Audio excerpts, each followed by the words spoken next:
Hello, my name is Alayna, and this is my submission for Reflection M10, Myth, Culture, and Storytelling. For this reflection, I'll be mainly focusing on the game Clair Obscur, or called Expedition 33, and the main tenets from the modules I'll be focusing on are myths as evolving in ambiguous narratives, and myth-making as a continuous process. The game takes place some amount of time after our own present day, that's not currently disclosed in the game, and it happens after a great rift happens in the world, warping the Eiffel Tower, as the scene primarily takes place in France with Parisian characters.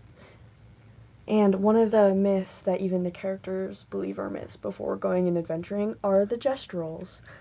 In the beginning of the game, you see two little boys dressing up as gestuals. In the game, one of its main storytelling attributes is no telling and all showing, so we only know anything about the gestuals is when you meet them as you're adventuring.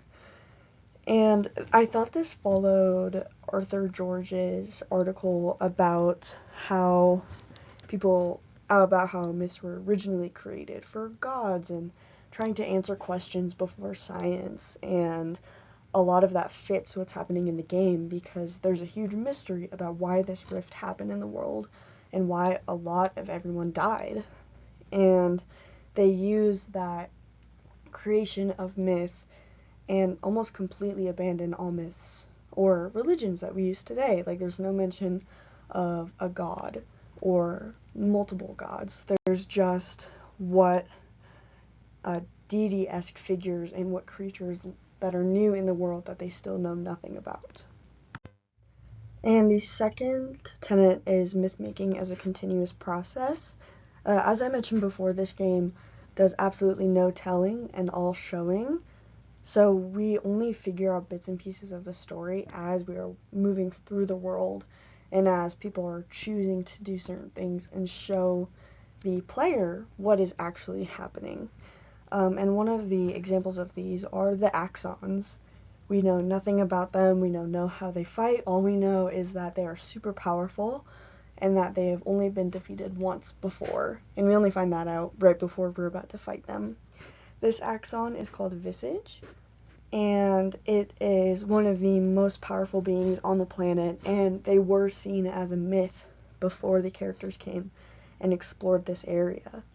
Another myth that continues this story forward is painters versus the writers. In Act 3 of the game, we find out one of the major characters, actually a couple of the major characters, are painters, which was seen as the main villain in the overall story until Act 3, which at the end of Act 2, you kill the main paintress. That seems like the biggest fight in the whole game.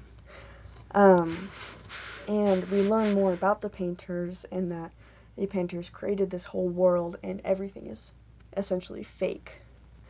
So their whole world essentially turns into a myth that this mother was using to grieve her son. And we find out that the painters are fighting the writers in creating of worlds. And these myths about what each of the sides do will be answered in future games.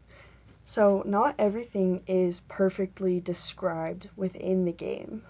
The continuing franchise is going to explore the writers, it's going to explore this world and the family that the story essentially centers around, even though we only find out the story is centered around them a good 80% of the way through the main storyline. The main resources I used were Clair Obscur for all the images and information about the story, and Arthur George in his information about myths as historical answers for questions. Thank you, and again, this is my submission for Reflection M10, Myth, Culture, and Storytelling.